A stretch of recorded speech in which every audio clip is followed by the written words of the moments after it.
June 24th of this year, we saw some of the most dramatic events play out, I think, in Putin-era Russia, where we had an armed rebellion of one faction of the Russian armed forces marching on Moscow with tanks, taking over a few big Russian cities and taking them very easily without much resistance. And the importance of that is, I think, that it shook the authority of President Vladimir Putin to the core. I think it's a level of weakness and uncertainty in his grip on power that I haven't seen in 15 years of reporting on Russia.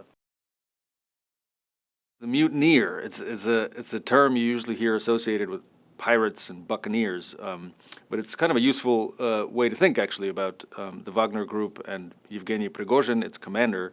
They are a private army, a mercenary force, a paramilitary force that operates within the kind of broader umbrella of the Russian armed forces, but very much independent and pretty autonomous, more and more so as the war in Ukraine has unfolded over the last year and a half or so. Yevgeny Prigozhin has spent months during the war in Ukraine complaining against the commanders of the Russian military, saying that they are not providing him with enough weapons, enough ammunition, that they are ineffective, incompetent, and trying to kind of steal authority from them. They've gotten more and more independent, confident, better armed, and I think that independence is what gave the commander, Yevgeny Prigozhin, the confidence and the chutzpah to declare this mutiny and go to war against basically the rest of the armed forces.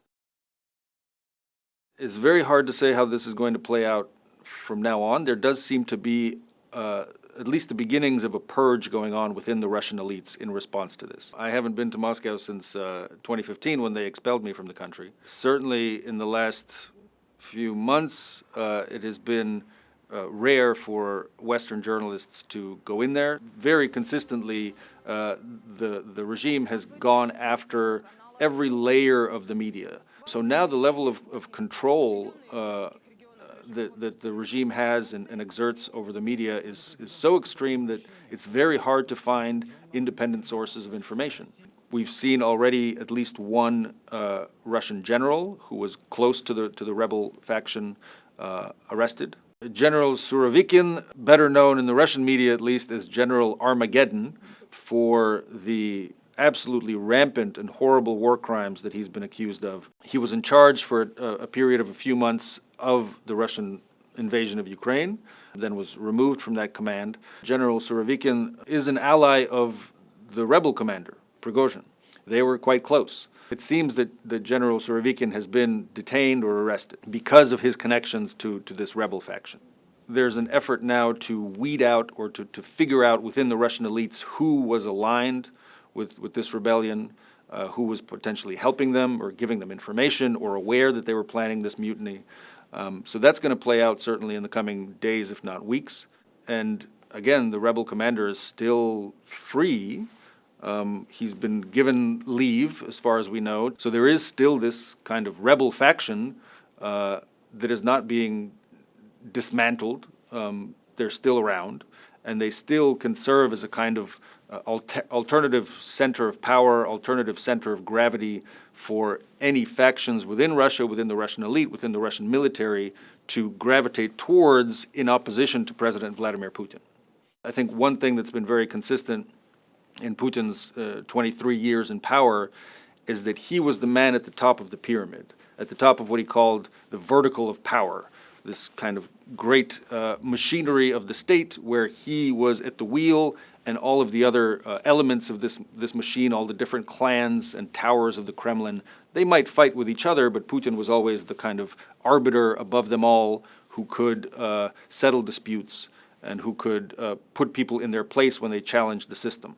And I think Putin himself is still trying to parse and understand just how deeply the foundations of his authority have been shaken. And I think intuitively his approach to doing that is to look for the traitors, to try to find them, but also mindful of the fact that if there are more traitors than he thinks, they could still unite and band together against him if he cracks down too hard.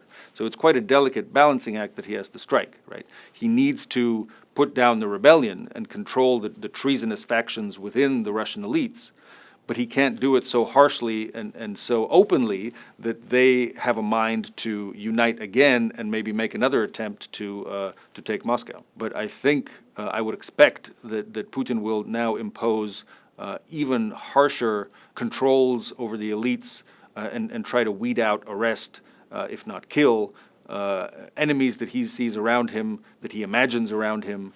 That certainly has been the historical pattern that we've seen inside the Kremlin and within the Russian leadership for hundreds of years.